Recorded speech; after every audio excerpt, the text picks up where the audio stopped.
जहाँ श्रद्धा होती है और सबूरी का सहारा होता है, वहाँ साईं बाबा खुद चलकर आते हैं। साईं महिमा एपिसोड 9 में देखिए एक अंधे बेटे की पुकार जिसने बाबा के दरबार में चमत्कार करवा दिया।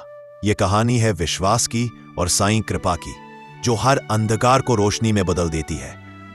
शिरडी एक छोटा सा गांव, लेकिन आज सारा संसार उस जगह को जानता है जहां साईं बाबा ने अपने चमत्कारों से लोगों के जीवन को बदल दिया। आज हम बात कर रहे हैं एक ऐसे लड़के की जो जन्म से अंधा था और एक ऐसे पिता की जिसकी आखिरी उम्मीद बस एक थी, साईं बाबा।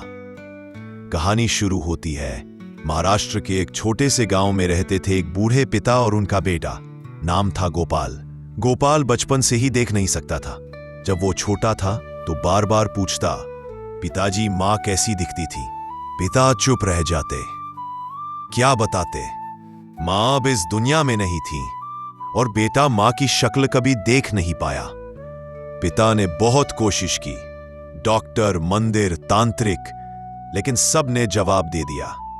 एक दिन किसी ने कहा, शिरडी जाओ, वहां साईं बाबा है, वो साधारण नहीं, खुद खुदा का रूप है।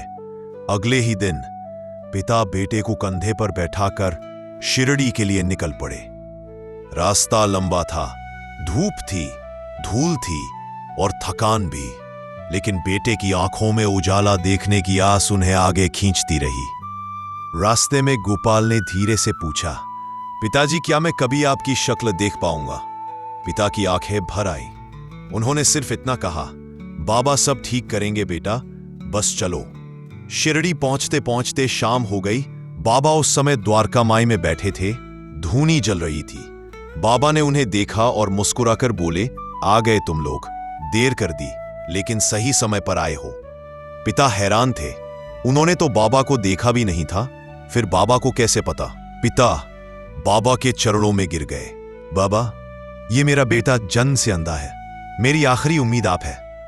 बाबा ने गोपाल को पास बुलाया, उसके सिर पर हाथ फेरा और बोले, बेटा तेरे पूर्व जन्म का अंधकार इस जन्म तक चला आया है, लेकिन तेरी श्रद्धा और तेरे पिता की सबूरी ने उस अंधकार को पिघला दिया है। बाबा ने अपनी चिलम उठाई, उसमें से धुआं निकाला और धीरे धीरे गोपाल की आंखों की ओर फूंका। एक तेज हवा का झोंका आया और फिर गोपाल ने जोर से कहा, पिताजी मुझे दिख रहा है, मुझे रोशनी दिख रही है। बाबा, बाबा आप कैसे दिखते हैं? मां की आंखें, मुझे आप में मां की आंखें दिख रही हैं। पिता फूट फूट कर रोने लगे। पूरी द्वारका माई में एक अलौकिक शांति छा गई। बाबा बस मुस्कुरा रहे थे। इस चमत्कार ने पूरे गांव में हलचल मचा दी। जो बाबा को एक फकीर मानते थे, अब उन्हें भगवान मानने लगे। बाबा ने कभी किसी से भेद नहीं किया। न अमीर देखा, न गरीब, न जात देखी, न धर्म, बस देखा तो सिर्फ दिल, और उस दिल में श्रद्धा हो तो बाबा कभी मना नहीं करते। श्रद्धा और सबूरी, यही दो शस्त्र हैं जीवन के अंधकार से लड़ने के लिए। जो इन्हें थाम लेता है उसे रोशनी खुद चलकर मिलती है। तो दोस्तों, ये थी साईं बाबा की महिमा का एक और प्रमाण। अंधे बेटे की पुकार साईं तक पहुंची और बाबा ने उसे रोशनी दी। अगर आपको यह साईं बाबा की चमत्कारी कहानी पसंद आई हो तो इस वीडियो को शेयर करें और हमारे चैनल मेरे साईं राम को सब्सक्राइब करना ना भूलें। जय साईं राम। ओम साईं राम।